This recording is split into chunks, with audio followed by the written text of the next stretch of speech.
Media మిత్రులందరికీ మనవి ఈరోజు కొంచెం డౌన్ చేయండి కొంచెం తగ్గించండి. మీడియా మిత్రులందరికీ మనవి ఈరోజు ఈ కేసులో ఈ ముంబైకి చెందినటువంటి సినీ యాక్టర్ మీరు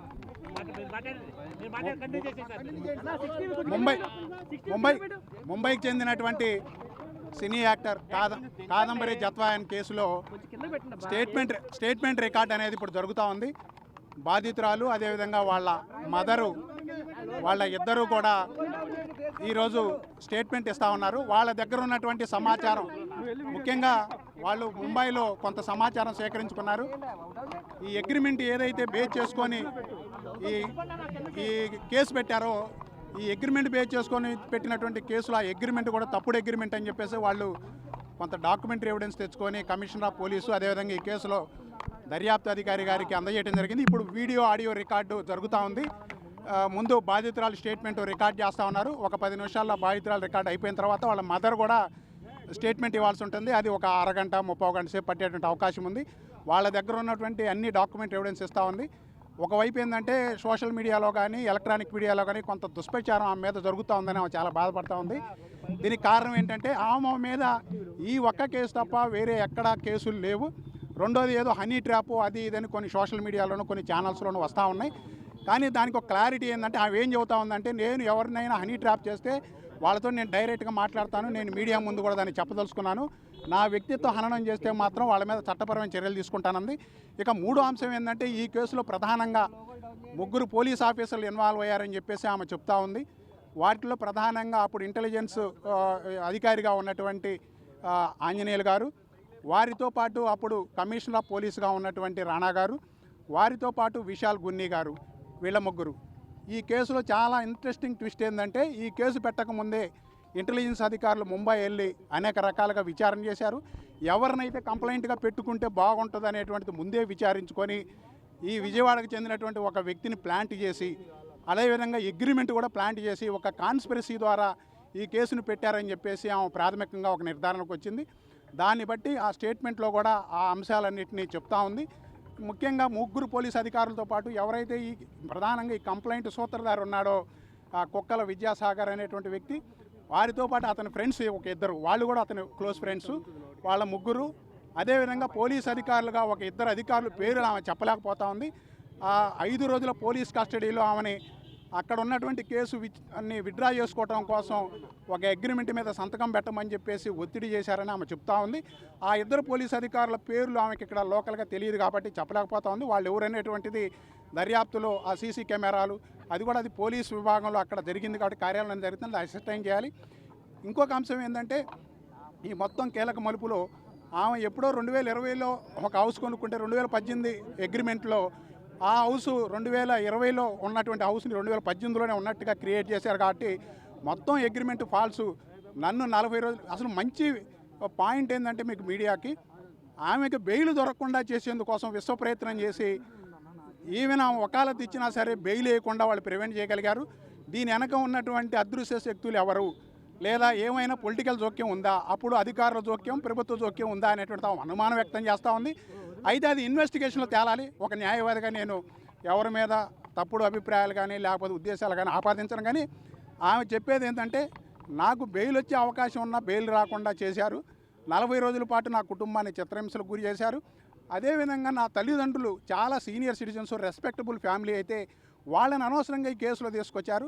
ఇంకొక 3 అంశం ఏంటంటే, నా బ్రదర్ దుబాయ్లో ఉంటారు, దుబాయ్లో ఉన్నటువంటి బ్రదర్ను కూడా ఆయన ఎప్పుడో 3 సంవత్సరాల క్రితం దుబాయ్ వెళ్తే అతన్ని కూడా ఫాల్స్గా ఇంప్లికేట్ చేశారు. కాబట్టి వీళ్ళ మీద చట్టపరమైన చర్యలు తీసుకొని వాళ్ళ మీద కఠిన చర్యలు తీసుకొని అవసరమైతే వాళ్ళని జైల్లో పెట్టాలని చెప్పేసి ఆమె డిమాండ్ చేస్తూ ఉంది.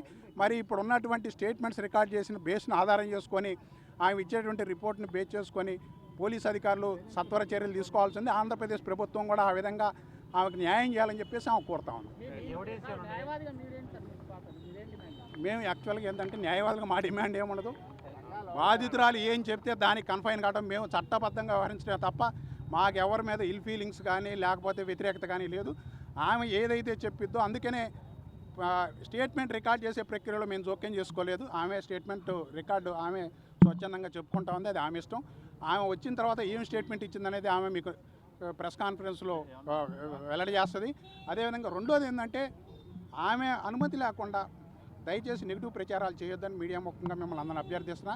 ఒకవేళ మీకు ఏదైనా డౌట్ ఉండి నిజంగా ఆమె అట్లాంటి తప్పులు చేసిందంటే మీరు పత్రికా ముఖంగా మీరు స్లిప్పులు రాసేసి ఇప్పుడే ఇవ్వండి. ఆమె 1 by 1 చేస్తుంది. ఎందుకంటే ఊరికి టసిల్ చేసుకొని వాదోపాదాలు చేయడం అనేటువంటిది అట్లా చేయడానికి అవకాశం లేదు. మీరు ఏదైనా ప్రశ్నలు అడగదలుచుకుంటే మీరు స్లిప్పుల ద్వారా లేదా మెసేజ్ల ద్వారా మీరు అడగగలిగితే అన్నిటికీ సమాధానం కూలంకషం చెప్పాలి. లేదు మీకు ఏదైనా మీ దగ్గర ఏదైనా మేర వ్యతిరేకమైనటువంటి ఎఫ్ఐఆర్లు కానీ హనీ ట్రాపులు జరిగినట్టు ఏదైనా ఉంటే మీరు చెప్పండి, తప్పేం లేదు దాంట్లో. కానీ నెగిటివ్ ప్రచారం నా క్యారెక్టర్ అన్నం, నేను ఒక డాక్టర్ని, ఒక యాక్టర్ని, నాకు రెస్పెక్టబుల్ ఫ్యామిలీ కాబట్టి నా ఫ్యామిలీ రెప్యుటేషన్ దయచేసి ప్రొటెక్ట్ చేయమని చెప్పేసి ఆమె అడుగుతా ఉంది. న్యాయవాదులుగా మేము న్యాయ సహాయాన్ని అందిస్తున్నాం తప్ప మాకెవరి మీద కక్ష సాధింపులు లేదా ఇంకోటో లేదు. ఆమెకు చట్ట ప్రకారం మా లీగల్ టీం ఒక 10 మంది న్యాయవాదులు ఇక్కడికి వచ్చాం. ఈ 10 మంది ఆమెకు న్యాయ సహాయం చేయడానుకున్నాం. ఆమె బాధితురాలు కాబట్టి ఎక్కడో రాష్ట్రం నుంచి ఇక్కడికి వచ్చింది కాబట్టి ఆమె తెలుగు కూడా రాదు కాబట్టి న్యాయ సహాయాన్ని అందించడానికి మాత్రమే మేము ఉన్నాం. ఆమె ఏం చెప్పుకుంటుంది, ఆమె ఇన్వెస్టిగేషన్లో ఏం డాక్యుమెంట్స్ ఇస్తుంది అనేది కంప్లీట్గా ఆమె వ్యక్తిగత అంశం. దాంట్లో మేము జోక్యం చేసుకోం. కానీ బాధితురాలికి ఒక లాయర్గా మేము ఏం చేయాలో అదే చేస్తాం.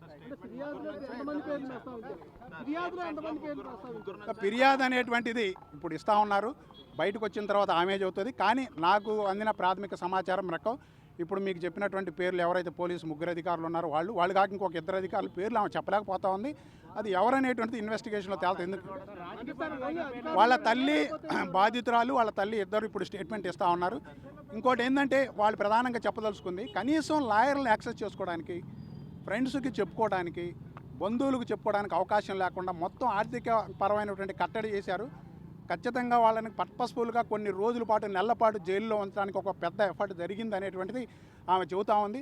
సాధారణంగా ఇలాంటి కేసుల్లో వారం రోజుల లోపల బెయిల్ వస్తుంది, లేదా కనీసం 10 రోజుల లోపల బెయిల్ వస్తుంది. 20 రోజుల వరకు బెయిల్ అప్లికేషన్ వేయకుండా ఉన్నారని అంటేనే నన్ను కావాలని కస్టడీలో మా తల్లిదండ్రులు ఇద్దరిని, రెండోది వాళ్ళ తల్లిదండ్రుల మీద ఉన్నటువంటి కేసులన్నీ కూడా 7 years లోపు పనిష్మెంట్ ఉన్న కేసులు, 41 ఇవ్వాల్సిన కేసులు వాళ్ళకి 41 కూడా ఇవ్వకుండా 24 గంటల నుంచి 28 గంటల వరకు బాంబే నుంచి ఇక్కడ వరకు కారులో సీనియర్ సిటిజన్స్ తరలించడం అనేది చాలా దుర్మార్గమైన చర్య. అందుకని ఇటువంటి illegal acts, constitutional violations, fundamental rights violations ఉంది ఈ కేసులో, ఇంప్లికేషన్ అయి ఉంది. కాబట్టి ఖచ్చితంగా దీనికి బాధ్యులైన అధికారులు కానీ, ప్రైవేటు వ్యక్తులు కానీ, ప్రభుత్వ పెద్దలు ఎవరైనా ఉంటే వాళ్ళ మీద కూడా ఖచ్చితంగా చర్యలు తీసుకోవాలని నేను కోరుతా ఉన్నాను. అది ప్రొసీజర్ ప్రకారం చేశారా లేదనేది మీకు 2 రోజుల్లోనే తెలుస్తుంది. అసలు ఇక్కడ ఏం ఆస్తి లేదు, ఆమెకేం ఆస్తులు లేవు. సరే అక్కడికి వెళ్ళిపోతాం.